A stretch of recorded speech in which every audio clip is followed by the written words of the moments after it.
Welcome to the I Can't Sleep podcast, where I read random articles from across the web to bore you to sleep with my soothing voice. I'm your host, Benjamin Boster. Today's episode is from a Wikipedia article titled Skateboarding. Skateboarding is an action sport that involves riding and performing tricks using a skateboard, as well as recreational activity, an art form, an entertainment industry job, and a method of transportation. Originating in the United States, skateboarding has been shaped and influenced by many skateboarders throughout the years.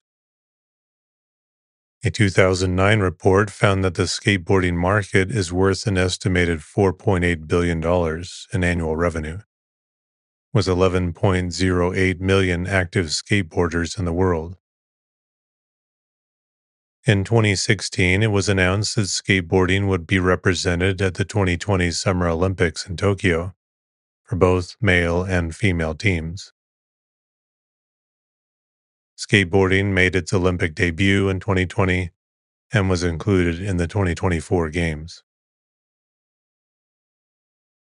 Since the 1970s, skate parks have been constructed specifically for use by skateboarders, freestyle BMXers, aggressive skaters, and more recently, scooters. However, skateboarding has become controversial in areas in which the activity, although legal, has damaged curbs, stoneworks, steps, benches, plazas, and parks.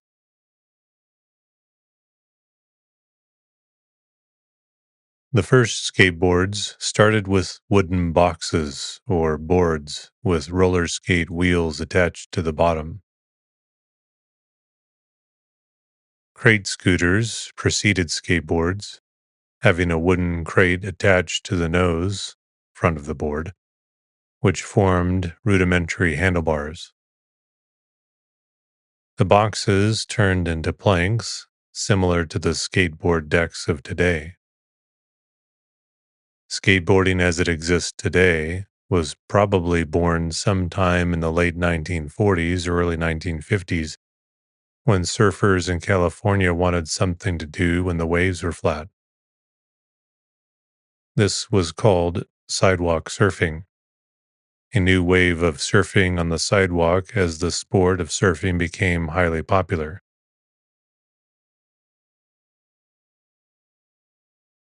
No one knows who made the first board. It seems that several people came up with similar ideas at around the same time. The first manufactured skateboards were ordered by a Los Angeles, California surf shop, meant to be used by surfers in their downtime. The shop owner, Bill Richard, made a deal with the Chicago Roller Skate Company to produce sets of skate wheels, which they attached to square wooden boards. Accordingly, skateboarding was originally denoted sidewalk surfing, and early skaters emulated surfing style and maneuvers and performed barefoot. By the 1960s, a small number of surfing manufacturers in Southern California, such as Jack's, Kibbs, Hobie, Bing's, and Makaha, started building skateboards that resembled small surfboards and assembled teams to promote their products.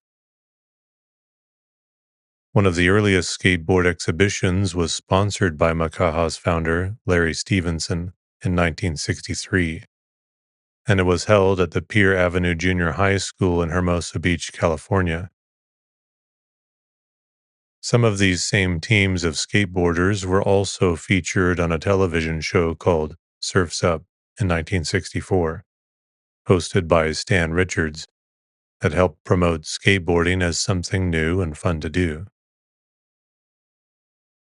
As the popularity of skateboarding began expanding, the first skateboarding magazine, the Quarterly Skateboarder, was published in 1964. John Severson, who published the magazine, wrote in his first editorial, Today's skateboarders are founders in this sport. They're pioneers. They are the first. There is no history in skateboarding. It's being made now by you. The sport is being molded, and we believe that doing the right thing now will lead to a bright future for the sport. Already there are storm clouds on the horizon with opponents of the sport talking about ban and restriction. The magazine only lasted 4 issues, but resumed publication as Skateboarder in 1975. The first broadcast of an actual skateboarding competition was the 1965 National Skateboarding Championships, which were held in Anaheim, California, and aired on ABC's Wide World of Sports. Because skateboarding was a new sport during this time, there were only 2 original disciplines during competitions: flathand freestyle and slalom downhill racing. Animated cartoons of the time occasionally featured skateboard gags. 2 Roadrunner cartoons made in 1965, Shot and Bothered, and Out and Out Route, feature Wile E. Coyote riding a skateboard. One of the earliest sponsored skateboarders, Patty McGee, was paid by Hobie and Vita Pack to travel around the country to do skateboarding exhibitions and to demonstrate skateboarding safety tips. McGee made the cover of Life magazine in 1965 and was featured on several popular television programs: The Mike Douglas Show, What's My Line, and The Tonight Show starring Johnny Carson, which helped make skateboarding even more popular at the time.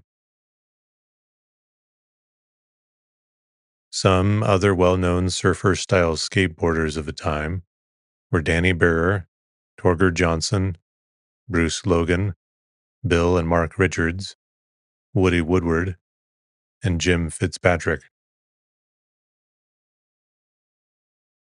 The growth of the sport during this period can also be seen in sales figures for Makaha, which quoted $4 million worth of board sales between 1963 and 1965. By 1966, a variety of sources began to claim that skateboarding was dangerous, resulting in shops being reluctant to sell them and parents being reluctant to buy them. In 1966, sales had dropped significantly, and Skateboarder magazine had stopped publication. The popularity of skateboarding dropped and remained low until the early 1970s. In the early 1970s, Frank Nesworthy started to develop a skateboard wheel made of polyurethane, calling his company Cadillac Wheels. Prior to this new material, skateboard wheels were metal or clay wheels. The improvement in traction and performance was so immense that from the wheel's release in 1972, the popularity of skateboarding started to rise rapidly again, causing companies to invest more in product development. Nasworthy commissioned artist Jim Evans to do a series of paintings promoting Cadillac wheels. They were featured as ads and posters in the resurrected Skateboarder magazine, and proved immensely popular in promoting the new style of skateboarding. In the early 1970s, the precursors to the modern skate parks for skateboarding would be the repurposing of urban hydro and storm water infrastructure, such as the Escondido Reservoir in San Diego, California. Skateboarding magazine would publish the location, and skateboarders made up nicknames for each location, such as the Tea Bowl, the Fruit Bowl, Bellagio, the Rabbit Hole, Bird Bath, the Egg Bowl, Upland Pool, and the Sewer Slide. Some of the development concepts and the terrain of skate parks were actually taken from the Escondido Reservoir. Many companies started to manufacture trucks, axles, specially designed for skateboarding, reached in 1976 by Tracker Trucks.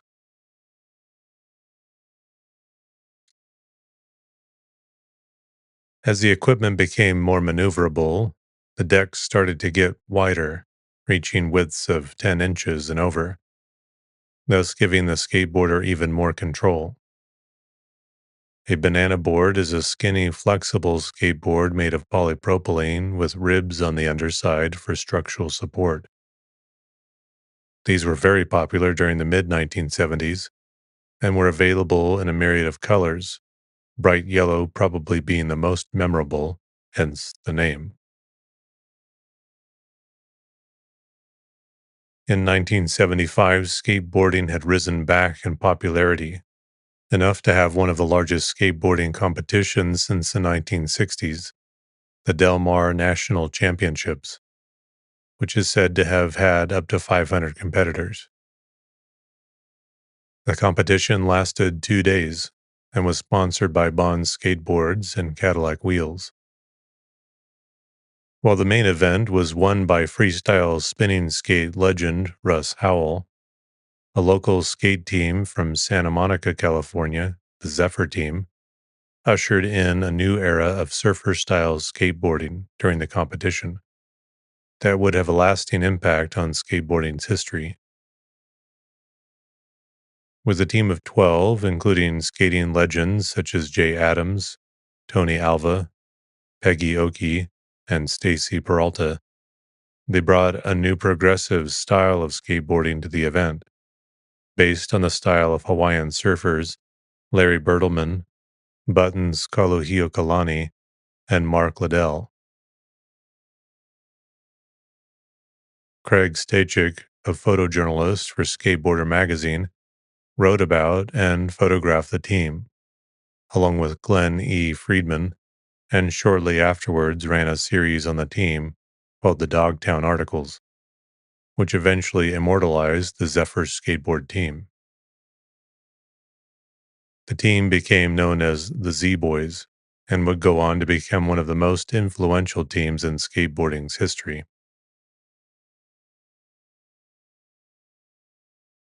Soon, skateboarding contests for cash and prizes using a professional tier system began to be held throughout California, such as the California Free Former World Professional Skateboard Championships, which featured freestyle and slalom competitions.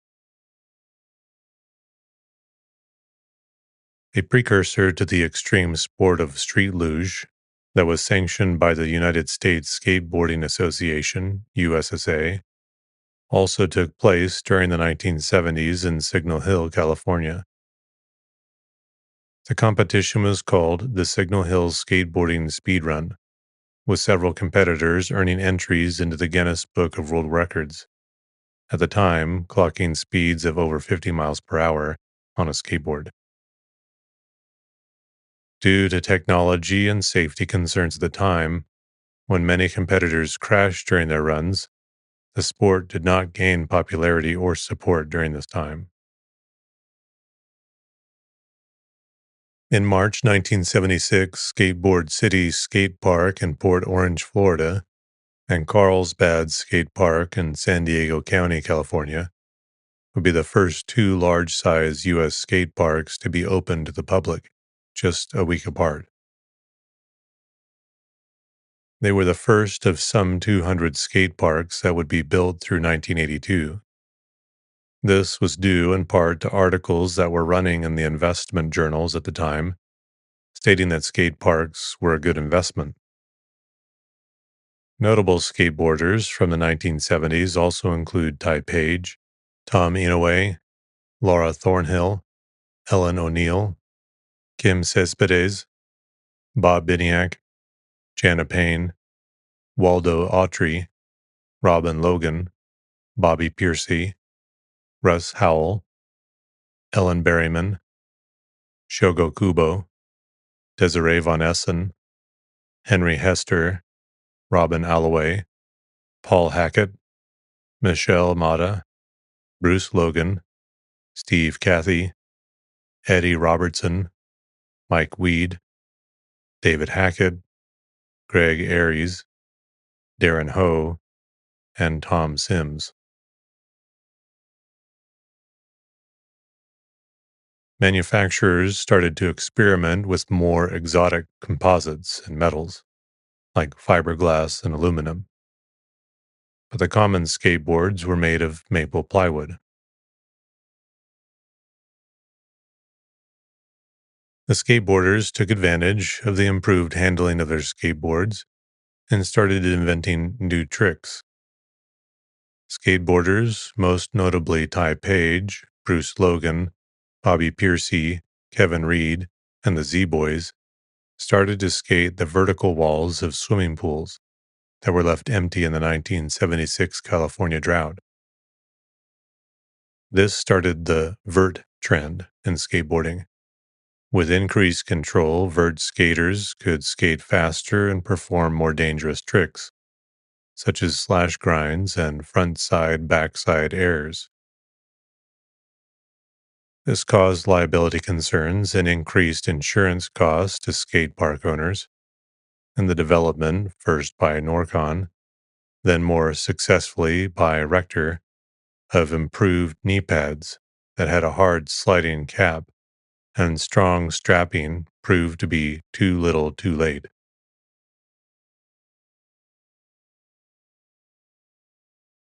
During this era, the freestyle movement in skateboarding began to splinter off and develop into a much more specialized discipline, characterized by the development of a wide assortment of flat ground tricks. As a result of the vert skating movement, skate parks had to contend with high liability costs that led to many park closures. In response, vert skaters started making their own ramps, while freestyle skaters continued to evolve their flatland style. Thus, by the beginning of the 1980s, skateboarding had once again declined in popularity. The 1980s was fueled by skateboard companies that were run by skateboarders. The focus was initially on vert ramp skateboarding. The invention of the no-hands aerial, later known as the ollie, by Alan Gelfand in Florida in 1976, and the almost parallel development of the grabbed aerial by George Orton and Tony Alva in California, made it possible for skaters to perform airs on vertical ramps. While this wave of skateboarding was sparked by commercialized vert ramp skating, a majority of people who skateboarded during this period did not ride vert ramps. As most people could not afford to build vert ramps or did not have access to nearby ramps, street skating increased in popularity. Freestyle skating remained healthy throughout this period, with pioneers such as Rodney Mullen inventing many of the basic tricks that would become the foundation of modern street skating, such as the impossible and the kickflip. The influence that freestyle exerted upon street skating became apparent during the mid-1980s. However, street skating was still performed on wide vert boards with short noses, slide rails, and large soft wheels. In response to the tensions created by this confluence of skateboarding genres, a rapid evolution occurred in the late 1980s to accommodate the street skater. Since few skate parks were available to skaters at this time, street skating pushed skaters to seek out shopping centers and public and private property as their spot to skate. Public opposition, in which businesses, governments, and property owners have banned skateboarding on properties under their jurisdiction or ownership, would progressively intensify over the following decades. By 1992, only a small fraction of skateboarders continuing to take part in a highly technical version of street skating, combined with the decline of vert skating, produced a sport that lacked the mainstream appeal to attract new skaters. During this period, numerous skateboarders, as well as companies in the industry, paid tribute to the scenes of Marty McFly skateboarding in the film Back to the Future for its influence in this regard. Examples can be seen in promotional material, in interviews in which professional skateboarders cite the film as an initiation into the action sport, and in the public's recognition of the film's influence. Tony Hawk has stated that there are plenty of legendary pros that I know of that started skating because they saw that film. Skateboarding during the 1990s became dominated by street skateboarding. Most boards are about 7.25 to 8 inches wide and 30 to 32 inches long. The wheels are made of an extremely hard polyurethane with hardness, durameter, approximately 99A. The wheel sizes are relatively small so that the boards are lighter and the wheel's inertia is overcome quicker, thus making tricks more manageable. Board styles have changed dramatically since the 1970s, but have remained mostly alike since the mid-1990s. The contemporary shape of the skateboard is derived from the freestyle boards of the 1980s, with a largely symmetrical shape and relatively narrow width. This form had become standard by the mid-1990s.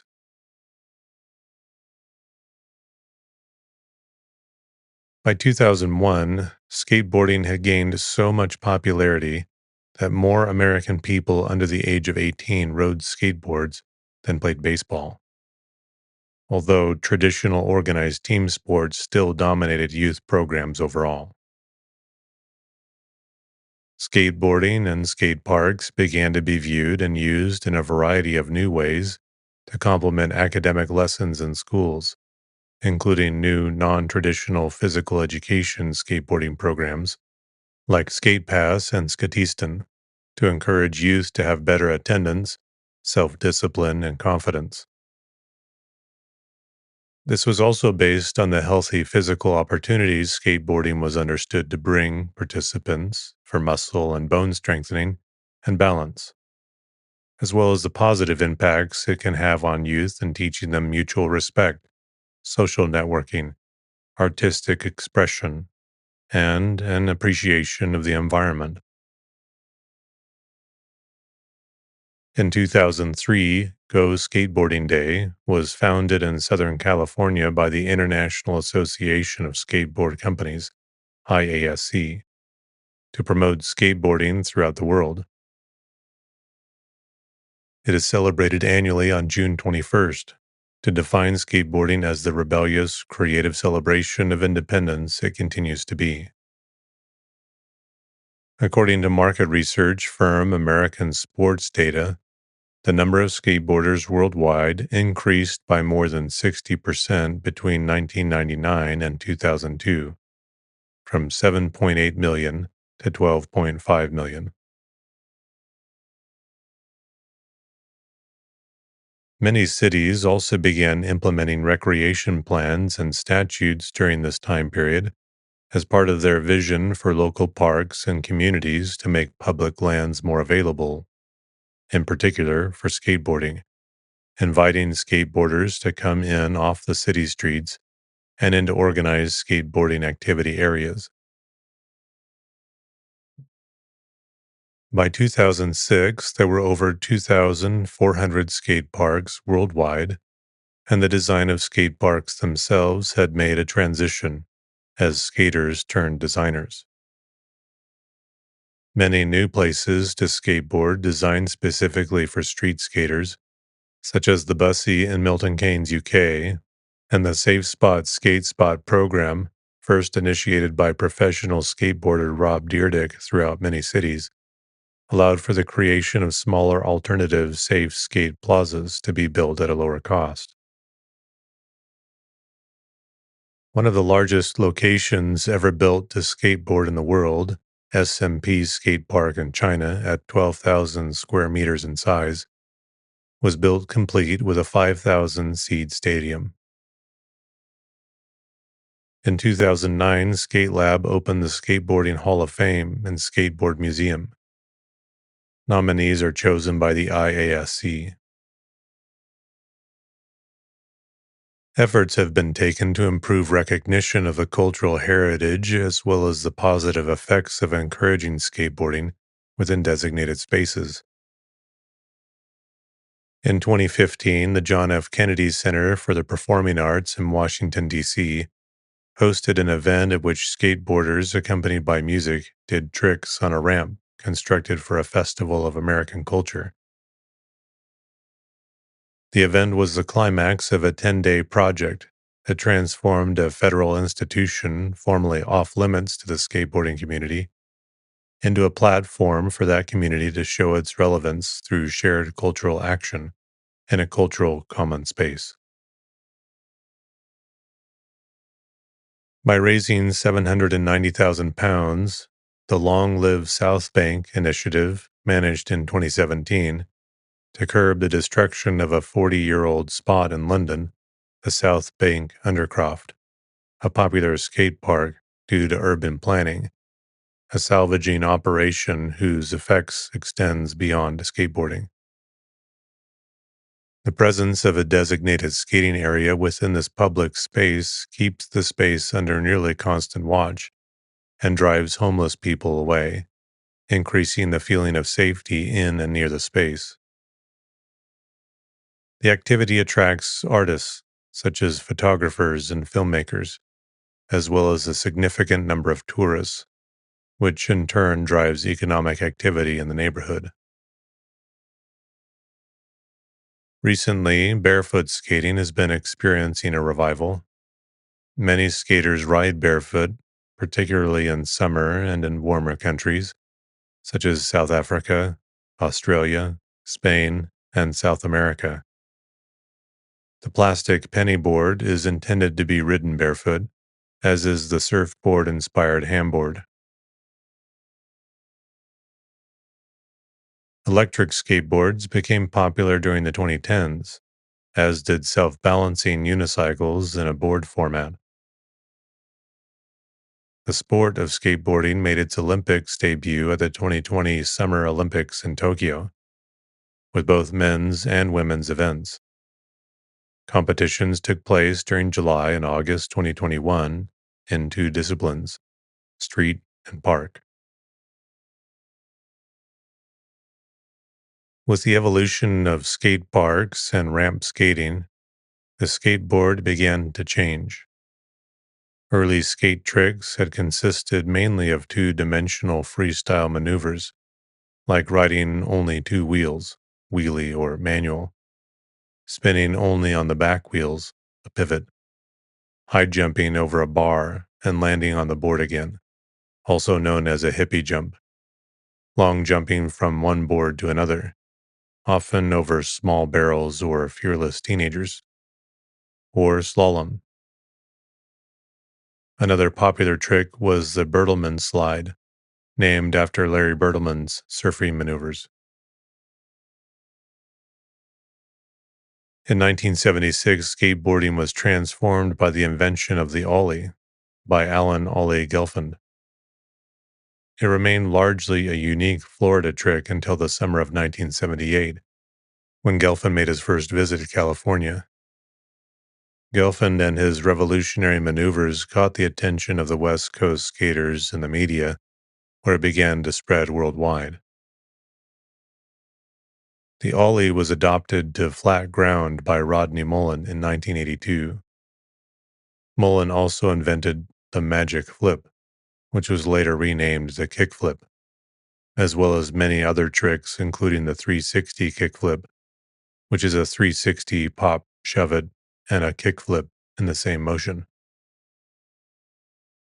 The flat ground ollie forms the basis of many street skating tricks, allowing skateboarders to perform tricks in midair without any more equipment than the skateboard itself.